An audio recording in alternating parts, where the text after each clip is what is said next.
Faith Corwin set her mending basket on the porch step at Timberline Ranch and did not knock right away. Ezra Holt was out by the corral, running his hand down the foreleg of a limping mare, patient as a man half his 56 years, and Faith caught herself watching him before she remembered why she had walked the 2 miles from town. She had a stack of his shirts in the basket with the collars gone soft, and a wool coat that needed a new lining before the cold set in proper. Ezra paid her fair money for the mending, and never once made her feel small for taking it, which was more than most men in Amber Creek managed, with a widow trying to keep her own roof over her head. Word had gotten around that the widow Corwin came out to Holt's place twice a week now, and in a town that size, word traveled faster than weather. Faith did not much care what word said.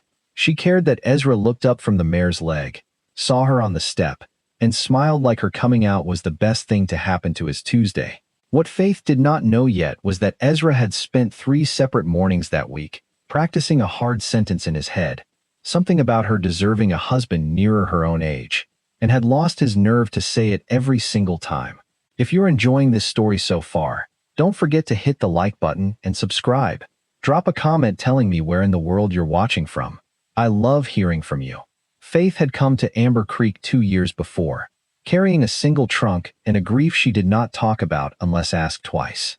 Her husband, Samuel Corwin, had been a good man and a careless one, the kind who thought a swollen river in springtime was still just a river, and he had drowned trying to bring the wagon across it a week before their second wedding anniversary. Faith had been 29 that spring.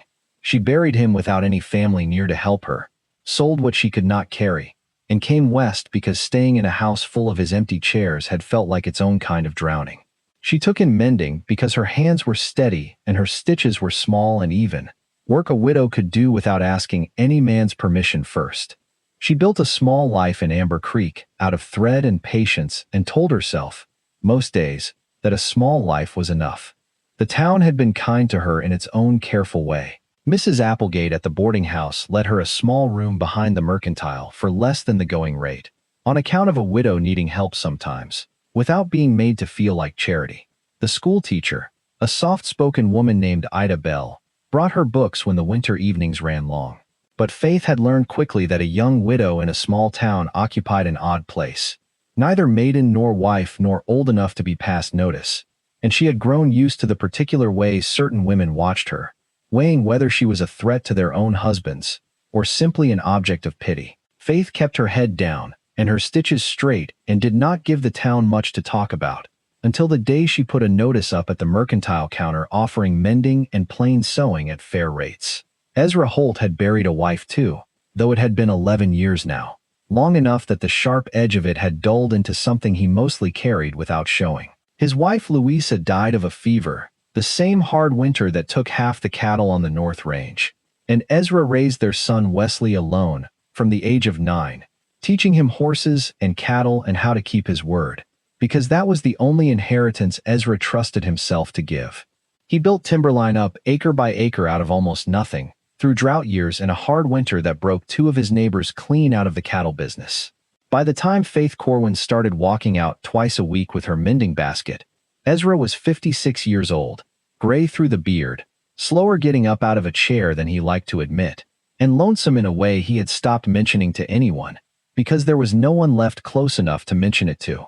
Wesley had his own place now, a smaller spread a mile down the creek, a wife named Charlotte, and a baby coming in the spring, and the big house at Timberline had gone quiet, in a way Ezra had never quite gotten used to. The mending had started plain enough. Ezra's old housekeeper, a widow named Agnes Pruitt, had moved to Cheyenne that spring to live near her sister, and Ezra had taken to patching his own shirts with stitches his son said looked like they had been sewn by a blind man in a windstorm. Faith put a notice up at the mercantile, and Ezra was the first to answer it, standing in the doorway turning his hat in his hands, asking careful questions about her rates, like a man who had never once haggled over a woman's time and did not know how to start. Faith had almost laughed at him. She had not laughed at a man in 2 years. She quoted him a fair price, and Ezra paid it without argument, and told her Timberline was 2 miles out on the North Road, if that suited her, and that he would understand entirely if it did not. It suited her fine. The first Tuesday, Faith walked out with her basket and found the house clean but bare. The kind of clean that comes from a man doing his best, without knowing quite how, and a stack of shirts folded with more care than skill on the kitchen table. Ezra was awkward with her at first, formal in a way that made Faith want to put him at ease, offering her coffee and then apologizing for not having proper cups, only tin ones, as though tin cups were a thing a person needed to apologize for. Faith told him tin suited her just fine, that she had been drinking out of tin cups since Ohio, and something in Ezra's shoulders came down an inch when she said it.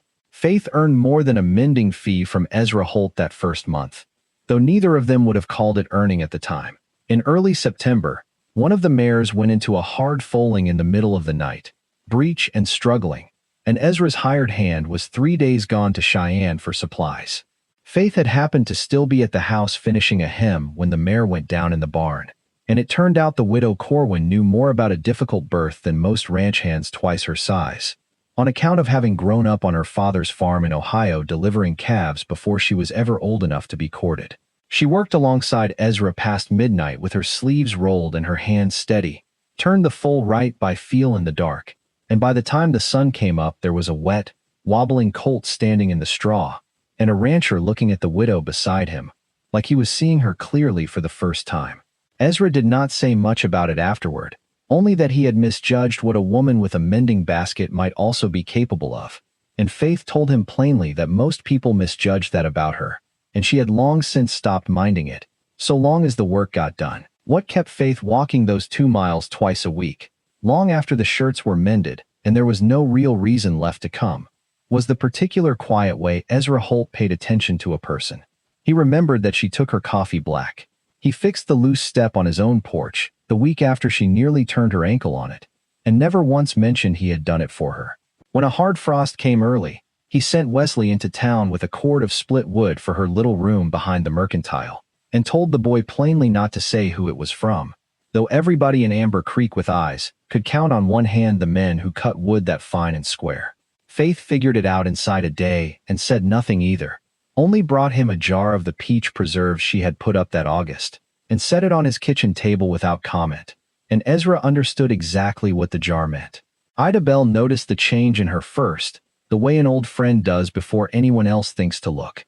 She caught Faith smiling to herself over a stack of mending one evening, and asked, gently, if the widow Corwin had gone and gotten herself fond of somebody.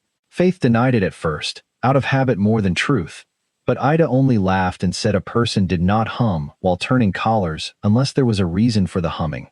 Faith did not deny it again after that. By early autumn, there was a rhythm to it that neither one of them named out loud. Faith came Tuesdays and Thursdays. Ezra found reasons to be near the house those afternoons instead of out on the far range, mending tack in the barn where he could see her coming up the road, or splitting kindling on the porch, where the sound of her basket setting down was a small good thing he had started listening for. They talked while she worked, about the weather and the cattle prices and, slowly, about harder things. Faith learned that Ezra still kept one of Louisa's hair combs in the top drawer of his dresser, not out of unfinished grief, but because a man does not throw away every last piece of a person he loved for 30 years. Ezra learned that Faith still flinched, just slightly, at the sound of rain on a roof during a hard storm, on account of the river. Late September brought the harvest dance at the Grange Hall, an event the whole of Amber Creek turned out for, and Ezra surprised himself by asking Faith to come as his guest, rather than letting her hear about it secondhand, and find her own way there with friends. Faith surprised herself by saying yes without needing to think it over. They did not dance more than twice, both of them a little shy about it in front of a room full of people who had known them each for years. But Ezra brought her cider and stood near her by the punch table, and more than one head turned to take note of it. Opal Grissom noted it loudest, murmuring to the woman beside her that she supposed the widow Corwin had done well for herself, in a tone that made the compliment sound like an accusation. Faith heard it and let it pass over her the way she let most things pass. But Ezra heard it too, and something in him went quiet and watchful for the rest of the evening, though he said nothing of it to Faith on the walk back to town, not wanting to spoil a good night with a worry he could not yet name. The evening it changed, or began to change, was a Thursday in October, when Faith stayed past dark to finish a coat, and Ezra would not hear of her walking back to town alone in the cold. He fried up eggs, and the last of a ham hock, because it was what he had, and Faith sat at his kitchen table and ate a meal a man had cooked for her, which had not happened since Samuel Corwin was alive. They talked past the dishes going cold. Ezra told her about Louisa, careful and unhurried, the way a man tells you something he has not said out loud in a long while. About how she used to sing off-key on purpose just to make him laugh, and how the house had never once sounded right since. He told her about the winter the fever took her, how he had sat up 3 nights running with a cold cloth and a prayer he did not fully believe in, and how he had gone out to the barn afterward and split enough wood to last 2 winters, just so his hands would have something to do besides remember. Faith told him about the river, about Samuel, about the 2 years since, about how she had gotten so good at being alone that she had almost forgotten what it felt like not to be. She told him about the last thing Samuel had said to her, a small ordinary thing about being back before supper, and how ordinary last words were the ones that haunted a person longest, because they gave you nothing to hold on to. Ezra reached across the table then, just far enough to rest 2 fingers against the back of her hand, not quite holding it, only letting her know his hand was there if she wanted it. Neither one of them cried, but both of them came close, and when Faith finally rose to go, Ezra walked her the whole 2 miles into town with a lantern, and neither of them said much, and neither of them minded the quiet. At her door, Ezra took off his hat, the way his own father had taught him a man does at a lady's door, and said good night, and Faith stood in her doorway and watched his lantern bob away down the dark road for longer than she had any sensible reason to. That night, lying awake in her small room behind the mercantile, Faith let herself admit a thing she had been dodging for weeks, which was that she was not simply fond of Ezra Holt, the way a widow might be fond of a kind employer. She was falling toward him the way a person falls toward warmth on a cold night, without meaning to, and without much caring to stop it, and the thought frightened her nearly as much as it pleased her. She had loved once already, and buried what came of it in a swollen river, and some stubborn part of her had assumed that door was closed for good. Lying there in the dark, listening to the wind pick up outside her window, Faith found she was not sorry the door had opened again. She was only afraid of what it would cost her if it closed a second time, a fear she recognized, without yet knowing it, as the very same fear that was keeping Ezra up 2 miles away, turning his own hard sentence over and over in his head. If you're hooked on this story, make sure to subscribe and turn on notifications so you never miss an upload. Your support means everything and helps me bring you more emotional stories like this one. It was Wesley who said something first. Wesley Holt was 26, married himself with a baby coming in the spring, and he loved his father plainly enough to worry about him. He found Ezra out mending fence one cold morning and asked him straight out if there was something between him and the widow Corwin. Ezra, who had never lied to his son in 26 years, said he did not rightly know, but that he liked having her at his table more than he had liked anything in a long while. Wesley chewed on that a long moment, leaning on the fence post beside his father. He said his father deserved happiness same as any man, and he meant it plainly, without bitterness. Then he said the thing that lodged itself in Ezra like a splinter under the skin. He said Faith Corwin was younger than Ezra by more than 20 years, and asked his father, gently but plainly, whether he had thought what that would mean for her in 10 years, or 20, when Ezra was an old man needing tending and she was still a woman with living left to do. Charlotte thought the same, Wesley admitted, though she had not wanted to be the one to say it. Ezra had not thought it through in those words before, but once Wesley said it, he could not stop thinking it. He watched Faith across his own table that week, and started seeing not the woman who made him laugh over spilled coffee, but the years ahead of her, the years she might spend nursing an old man instead of raising children of her own, the years she might spend a widow twice over, because he had been selfish enough to let her love him. The fear did not come only from his son. There was town talk too, the kind that moves through a place like Amber Creek on its own current. Opal Grissom, who ran the counter at the mercantile and considered herself the keeper of everybody's business but her own, had taken to making little comments whenever Faith came in for thread, remarks about the widow Corwin keeping such close company with a man old enough to be her father, said sweetly enough that a body could not rightly object without seeming touchy about it. Faith bore it the way she bore most things, with her chin level and her answers short, but it wore on her more than she let show, the way water wears on stone, slow and constant. Ezra caught wind of Opal's talk secondhand, through Agnes Pruitt's sister, who still wrote to Amber Creek and heard everything worth hearing. It fed the fear already growing in him, though Ezra would have told you, if pressed, that the fear that mattered most had never come from Opal Grissom's tongue at all. It came from somewhere older and quieter inside him, a place that had spent 11 years believing the best of his life was already behind him, and could not quite make peace with the idea that a woman not yet 32 would look at what remained of him and call it enough. He tried to end it the plain way first, by simply staying away. Faith came out on her usual Tuesday, and found Ezra short with her, distracted, finding reasons to be out at the far pasture instead of near the house, sending word by way of a ranch hand that he was too busy that week to sit for coffee. She was not a woman who let a thing go unexamined, not after burying one husband's worth of things left unsaid. So she waited until Thursday, when he could not rightly avoid her, and asked him outright what she had done wrong.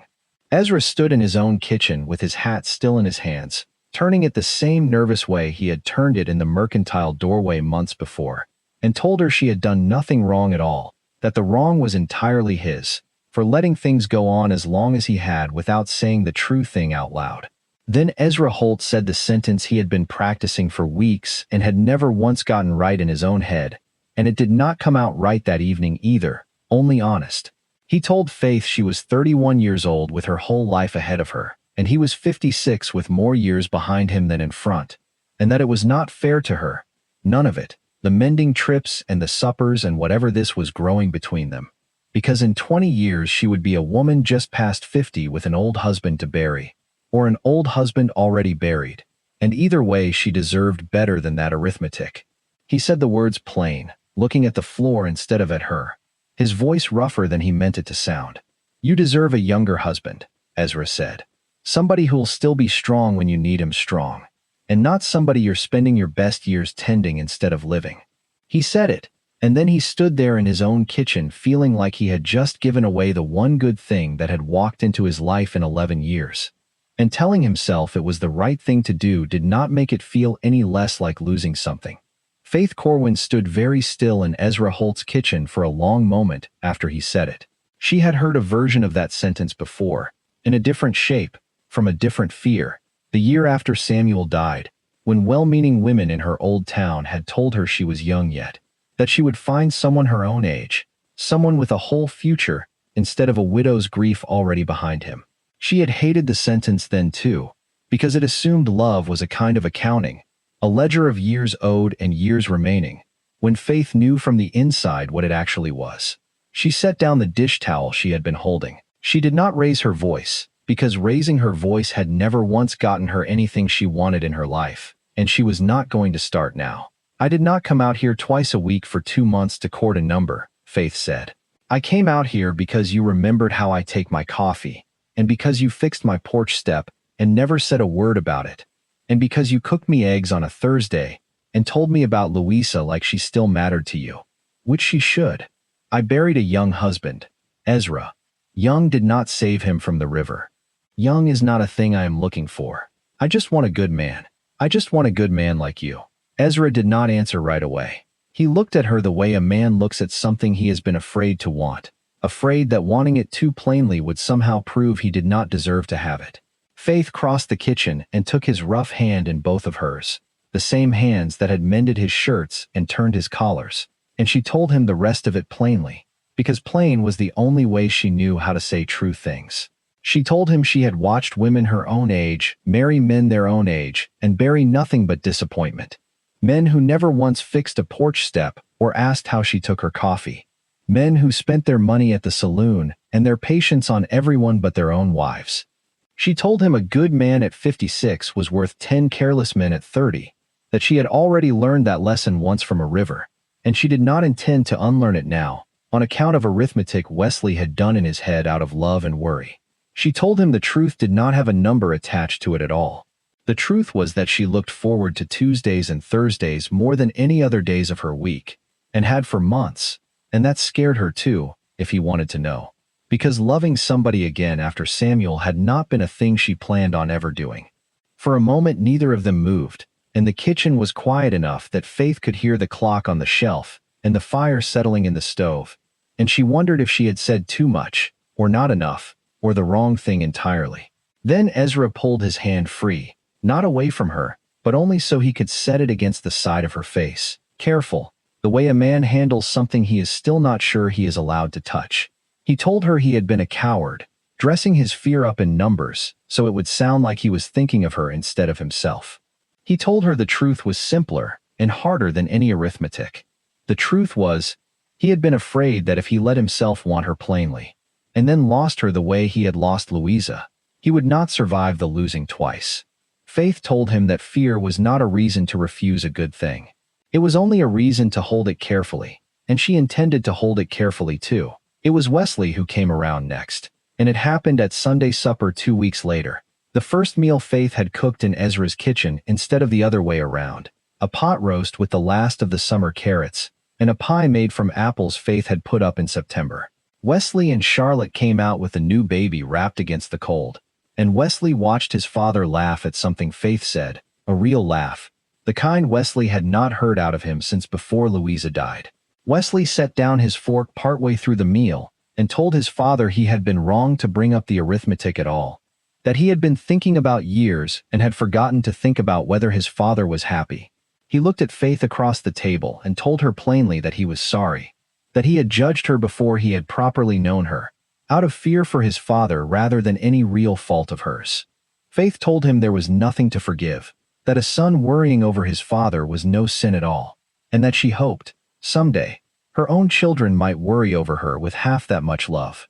Charlotte reached over and squeezed Faith's hand under the table, and something settled between the three of them that had not been settled before. The town came around slower, the way towns generally do, but it came around all the same.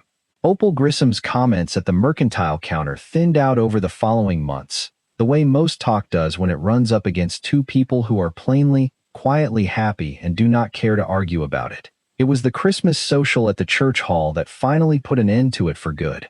Ezra walked in with Faith on his arm, not sneaking her in through a side door the way some might have expected, but walking her straight through the front, and when Opal Grissom made one more little comment within earshot about age and appearances, Ezra Holt turned around, tipped his hat to her, and said, plain as anything, that he counted himself the luckiest man in the territory, and that Opal was welcome to think whatever she pleased about it, because his own thinking on the matter was settled.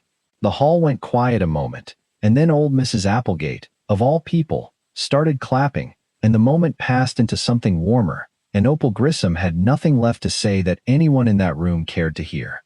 Ezra Holt and Faith Corwin were married the following spring, in the small church at Amber Creek, with Wesley standing up for his father and Charlotte weeping happy tears in the front pew, with the new baby on her lap. Faith wore a plain blue dress instead of white, because she had been married once already and did not see the sense in pretending otherwise, and Ezra thought she looked finer in that blue dress than any bride he had ever seen in white. Agnes Pruitt came all the way back from Cheyenne for the wedding, and told anyone who would listen that she had known it would happen the day Ezra Holt stood in the mercantile doorway, turning his hat in his hands like a boy of 20, instead of a rancher of 56. They built a life together at Timberline that neither one of them had let themselves expect. Faith kept mending, not because she needed the money anymore, but because her hands liked the work, and Ezra liked watching her do it by the fire in the evenings while he read the paper or mended his own tack beside her, the two of them quiet together in a way that had nothing lonesome left in it. Ezra's knees got no younger, and there were mornings his back complained loud enough that Faith teased him about it, gently, the way you tease a person you have decided to keep for good. But there were also mornings Ezra woke before dawn just to watch her sleep, still half unable to believe that a woman 32 years old had looked at a 56-year-old rancher with bad knees and a quiet house, and chosen him anyway, plainly, without needing to be talked into it twice. Ezra kept the tin cups, long after Faith bought proper china for the house, because she liked drinking her coffee out of them still on ordinary mornings, and he liked watching her do it. Wesley's boy grew up calling her Grandma Faith, without anyone ever having to correct him on it, and Charlotte said more than once that she could not now picture Timberline without her. Years on, when their own daughter, a dark-haired girl they named Louisa Faith Holt, was old enough to ask how her parents had met, Faith would tell her the story of the mending basket and the porch step, and she would always end it the same way. She would tell her daughter that a man once told her she deserved a younger husband, and that she had told him the truest thing she knew, which was that she did not want younger. She wanted good, and she had found it, sitting right there at his own kitchen table, with eggs going cold and a lantern waiting by the door to walk her home. Thank you so much for watching until the end. If you loved this story, check out the other videos on your screen now. I think you'll really enjoy them. And don't forget to subscribe if you haven't already. See you in the next story.